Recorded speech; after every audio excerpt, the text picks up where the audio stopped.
ఈ రోజున సొంత చెల్లెలు షర్మిల గారు కాంగ్రెస్ పార్టీకి వచ్చారు.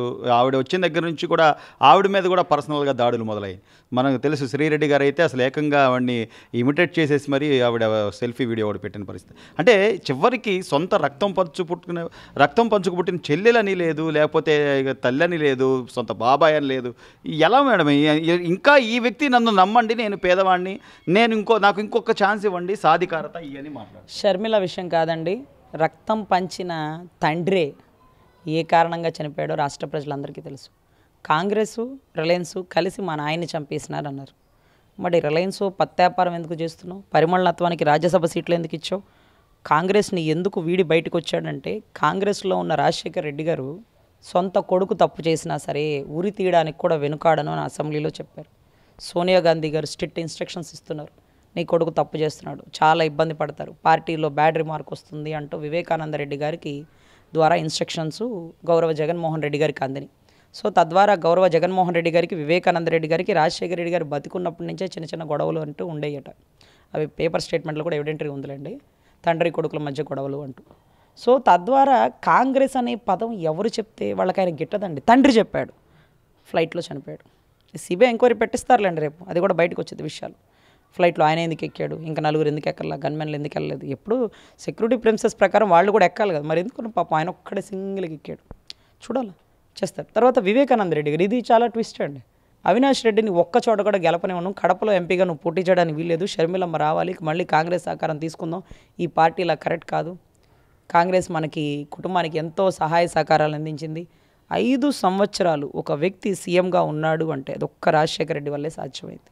ఏ కాంగ్రెస్ పార్టీలో ఏ ముఖ్యమంత్రి కూడా 2 ఏళ్ళు 3 ఏళ్ళకు మించి ఉండనటువంటి సోనియమ్మ కొడుకు ఇలాంటి వాడైనప్పటికీ తండ్రి మీద ఉండేటటువంటి అపరిమితమైన ప్రేమతో 5 సంవత్సరాలు ముఖ్యమంత్రిగా ఉంచింది.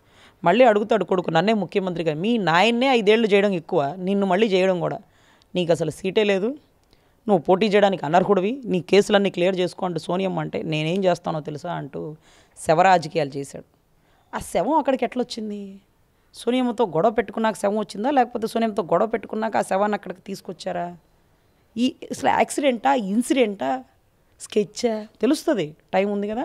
పులివెందుల పులిబిడ్డ సునీతమ్మ తీగలాగింది. వివేకానంద రెడ్డి గారి మరణం మృదంగం అనేది ప్రపంచానికి తెలియకముందే గౌరవ జగన్మోహన్ రెడ్డి గారు తెలిసింది. తర్వాత పాప కోడికత్తి గాయాలు, ఇవన్నీ వర్ణాతీతం. కాంగ్రెస్ని ఆంధ్రాలో అడుగు పెట్టిస్తా, షర్మిలమ్మని పోటీ చేపిస్తా అన్నాడని వివేకానంద రెడ్డినే ఇస్తారు. మళ్ళీ షర్మిలమ్మ ఇదే కాంగ్రెస్ని నెత్తినేసుకొని వస్తుంటే షర్మిలమ్మకి ఇంత అవమానం అంత అవమానం. తండ్రి ఎడిపోయాడో నీకు తెలుసా? తండ్రిని ఏం చేశాడు మనకు తెలుసా? తల్లి చెల్లి గజగజలాడిపోయారు. ఇప్పుడు వివేకానంద రెడ్డి గారు చచ్చిపోయాక కాదు, చావక ముందే చిన్న ఆయన బెంగళూరుకు వచ్చి అమ్మా కడప ఎంపీగా పోటీ చేయండి, అమ్మో నాయన చిన్న ఆయన అన్నకు తెలిస్తే గుస్స అవుతుంది, కోపం అవుతుంది, గొడవ అవుతుందని భయపడిపోయినారు. ఏందబ్బా అంత భయం? నాయన్ని తీసేసినాడనా? ఆ కథ ఇంకా గుర్తుందా, కళలో మెదులుతుందా? చెప్తే అందరూ దొంగలు అవుతారని భయపడుతున్నారా? మింగలేని కక్కలేని పరిస్థితిలో ఉన్నారా? ఏం జరుగుతుంది అనే పరిస్థితి అండి, అది పోయింది. కడప ఎంపీగా మళ్ళీ అవినాష్ని గెలవనివ్వను, నేను బతికుండగా అన్నాడు. నేను బతికుండగా నువ్వు ఎంపీగానంటే ఆయన బతకనిస్తారా? అదొక స్కెచ్.